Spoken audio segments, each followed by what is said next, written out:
Jim. This is the recording for day 12 of the writing challenge. I'm actually recording this on Sunday, so I'm actually a day late recording it, but I got the sprints in, as you can see from the grid here.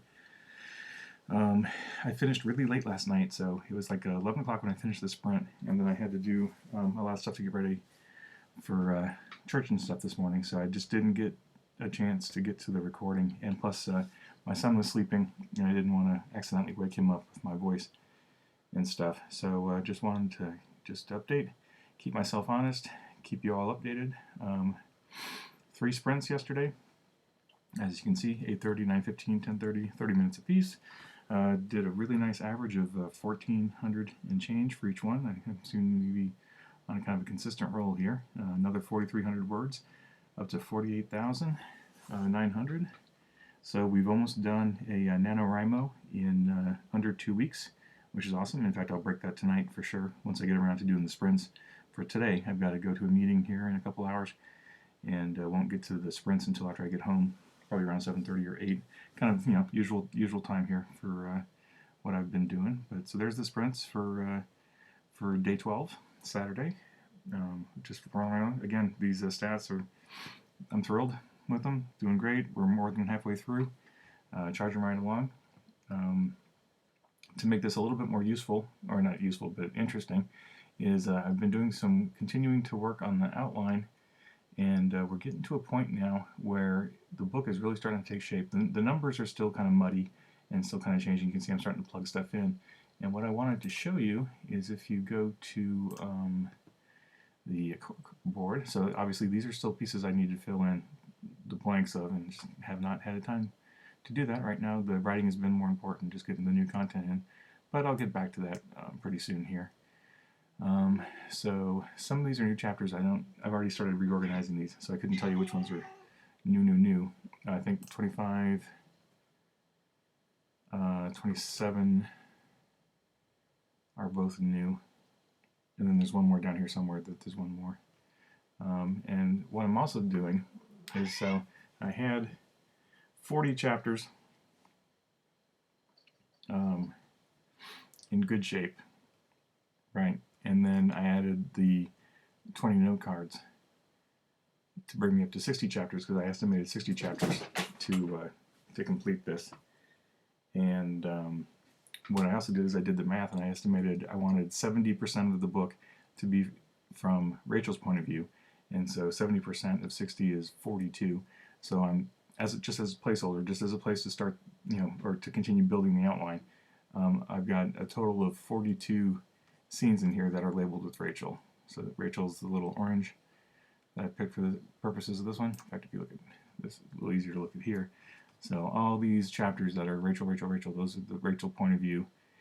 And then there's, let me look at my math, I think a total of 18 scenes that are not from Rachel's point of view, and that would be from Malcolm and the antagonist, and any other characters that I felt like throwing in here, such as Miss Chin, who gets the closing little gotcha kind of scene. And so what that's doing, I'll go back to the corkboard since I'm comfortable there. What that's doing then is it's showing me, okay, so as I'm outlining, as I'm writing, I need to make sure that there's enough subplots and elements that Rachel can fill in the rest of these scenes, Malcolm can get a bunch of scenes, and then the antagonist or whatever other characters I want to throw in there will get some scenes as well. So gradually, as I start filling in these blanks, what's going to happen here in each of these scenes, and as I continue to build up those subplots, I'll start moving these cards up into where it makes sense to follow the through line of the story. So like these 40 cards up here right now tell a story from chapter 1 to chapter 60, which is because I know 60 is the last chapter, and I started working my way backwards. So this is going to happen, and then as things continue to happen, I've gone back to 55, and now I've written up to 27. So now it's finding that middle ground of what happens between 27 and 55 to carry all this stuff forward to cover all these scenes that involve those characters, and also fulfill all the pieces that are here in the outline that we got from Libby Hawker's Take Off Your Pants, and just outlining in general. So all these different pieces are going to be represented somewhere in these chapters, yet to be written, yet to be outlined, and then we'll all kind of fit in here as we go. So like, and with Scrivener, it's super easy to cut and paste and drag and drop, right? So like if I realize that chapter 56 is actually chapter, 30, I can just pick that card up, move it to wherever I need it to, and it'll automatically update it over here, and just carry it forward. But I think it's going to stay right where it is for now. So yes, I just wanted to show you that these cards, I'm now starting to think about how these cards are going to be integrated into the rest of the existing manuscript, so that we're not only fulfilling all the subplots that I've gotten started throughout the book, but that each of the characters are getting their appropriate amount of screen time, and that I'm also fulfilling all the pieces of the puzzle that are in here. And what this should also illustrate is that writing a novel does not have to be a linear experience, especially when you're outlining. You don't have to start at chapter 1, page 1, and work your way all the way straight through to the end of chapter, whatever, and to the end. So writing a novel does not have to be a linear experience, and I think that's one of the great things about Scrivener and just writing with electronic tools in general, is that if you have an outline, you can pretty much write anything you want and then just throw it in here and then just pull all the pieces together when you're done. Now, I know a lot of writers don't like to write like that, but I know that works great for me. So what happens then is if I'm chugging along here, and I know, like if I'm looking at these little outlines here, like, okay, so Rachel goes to Miss Chen starter training. They meet in an interesting location. Actually, I need to change this, and I'll do it in live so you can see it, because it's not that she went to start training. Rachel meets Miss Chen in an interesting location, and start training. So, if I sit down and figure out what's going to happen with each of these different scenes, I'm going to write something in here saying, Rachel and Abby, her girlfriend, talk about